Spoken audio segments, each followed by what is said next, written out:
Hello दोस्तों, स्वागत है हमारे YouTube चैनल टैक्स पाठशाला में। मैं आपका दोस्त सीए रजनीश कुमार।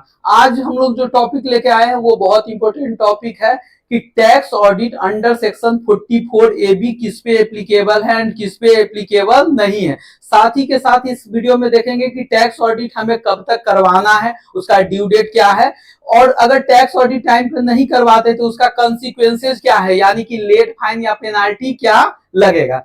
सबसे पहले हम लोग जानते हैं कि टैक्स ऑडिट होता क्या है। तो टैक्स ऑडिट होता है कि आप अपने बुक्स ऑफ अकाउंट का, एक बिजनेसमैन बुक्स ऑफ अकाउंट का किसी भी सीए से क्या करवाएगा, within the due date एक सर्टिफिकेशन लेगा, एक रिपोर्ट लेगा कि हमारा बुक्स ऑफ अकाउंट क्या है, सही है। उसी को बोलेंगे हम लोग क्या, टैक्स ऑडिट।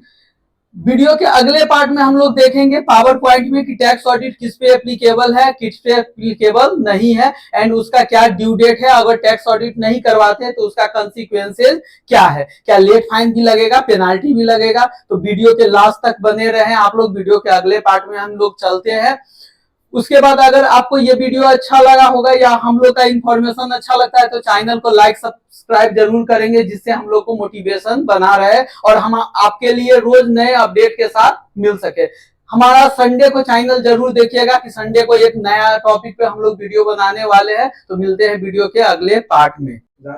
तो आइए हम लोग देखते हैं कि टैक्स ऑडिट किस पे एप्लीकेबल है एंड किस पे एप्लीकेबल नहीं है। और ये हम लोग देख ले रहे हैं फाइनेंशियल ईयर 2024-25 के लिए, यानी कि असेसमेंट ईयर 25-26 के लिए किस सेक्शन में टैक्स ऑडिट की बात कर रहा है, सेक्शन 44 AB में बात कर रहा है। तो सबसे पहले बिजनेस के लिए देखते हैं। तो टैक्स ऑडिट मैंडेटरी है इफ टर्नओवर आपका क्या है, 1 करोड़ से ज्यादा है। यानी कि फाइनेंशियल ईयर 24-25 में 1 अप्रैल 24 से लेकर 31 मार्च 25 के बीच में आपका टर्नओवर, यानी कि जीएसटी में सेल, टर्नओवर बोले तो सेल अगर 1 करोड़ से ज्यादा है तो आपको क्या करवाना पड़ेगा, टैक्स ऑडिट करवाना पड़ेगा। लेकिन इसके एक एक्सेप्शन है। गवर्नमेंट कहती है कि अगर आपका ट्रांजेक्शन मोर देन 95% या 95% डिजिटल के रूप में होता है, यानी कि कैश का बहुत काम कम है, 5% से कम है, तो आपका ये 1 करोड़ बढ़ के कितना करोड़ हो जाएगा, 10 करोड़ हो जाएगा। यानी कि आप डिजिटली सिर्फ काम करते हैं तो आपके लिए टैक्स ऑडिट का लिमिट कितना है, 10 करोड़ है।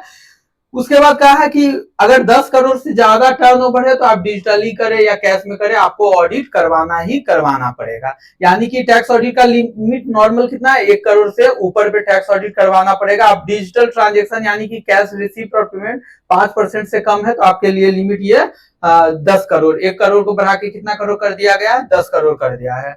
नेक्स्ट देखते हैं प्रिजम्पटिव, अगर आप ऑप्ट करते हैं सेक्शन 44 AD तो आपके लिए लिमिट कितना होगा, ध्यान से दिखेगा। तो यहाँ पे no audit if turnover less than equal to 2 crore, 2 crore का टर्नओवर है तो प्रिजम्पटिव में आप 6% या 8% टैक्स दे सकते हैं, आपको टैक्स ऑडिट करवाने की जरूरत नहीं है। यहाँ पे भी लिमिट दिया है गया है कि अगर आपका डिजिटल ट्रांजेक्शन है यानी कि कैश ट्रांजेक्शन 5% से कम है तो ये 2 करोड़ बढ़ के कितना करोड़ हो जाएगा, 3 करोड़ हो जाएगा। ठीक है। लेकिन अगर आप 6% 8% से कम इनकम पे टैक्स देना चाहते हैं तो आपको अगेन क्या करना पड़ेगा, टैक्स ऑडिट करवाना पड़ेगा, चाहे आपका टर्नओवर 80 लाख ही क्यों ना हो, आपको 6% या 8% टैक्स देना पड़ेगा। नहीं देंगे तो आपको करवाना पड़ेगा ऑडिट। अगर आप 44 AD किसी साल ऑप्ट करते हैं तो इसके में लॉक इन है 5 साल का। अगर कभी भी आप स्विच करना चाहेंगे, नॉर्मल में जाना पड़ेगा, चाहेंगे नॉन प्रिजम्पटिव में, तो आपको टैक्स ऑडिट करवाना पड़ेगा किसी भी सीए से। सर प्रोफेशनल के लिए क्या लिमिट है, तो प्रोफेशनल के लिए 50 लाख का लिमिट है कि 50 लाख से ज्यादा जैसे सीए डॉक्टर लोग का टर्नओवर जाता है तो आपको टैक्स ऑडिट करवाना पड़ेगा किसी दूसरे सीए से। अगर डिजिटली है तो आपका ये लिमिट बढ़ के कितना हो जाता है, 75 लाख हो जाता है। उसके बाद कह रहा है कि audit mandatory if income less than 50% of gross receipt और इनकम। अगर आप 50% से कम अपना प्रॉफिट दिखाते हैं तो आपको टैक्स ऑडिट करवाना पड़ेगा, चाहे आपका टर्नओवर 20 लाख ही क्यों ना हो। उसके बाद कह रहा है कि डेडलाइन यानी कि ड्यू डेट क्या है एंड पेनाल्टी क्या है। तो इसका ड्यू डेट टैक्स ऑडिट करवाने का लास्ट डेट है 30 सितंबर 2025 फाइनेंशियल ईयर 24-25 के लिए। अगर आप ट्रांसफर प्राइसिंग में डील करते हैं तो आपके लिए ये ड्यू डेट बढ़ के हो जाता है 31 अक्टूबर। पेनाल्टी कितना है, 271B में 0.5% ऑफ टर्नओवर और 1.5 lakh whichever is lower. Which ever is lower, यानी कि मैक्सिमम पेनाल्टी कितना लगेगा, 1.5 लाख लगेगा। ये पेनाल्टी वेव भी हो सकता है कुछ रीजन से, अगर हो कि आप बीमार पड़ गए हो, कोई नेचुरल कैलेमिटी जैसे बाढ़ वगैरह आ गया हो, बुक्स ऑफ अकाउंट उसमें चला गया हो, या ऑडिटर डिले किया हो, तो आपको पेनाल्टी से बचा जा सकता है। तो समरी में यहाँ यही कह रहा है कि आपको देखना है, अगर 1 करोड़ से ज्यादा है तो ऑडिट रिक्वायर्ड है।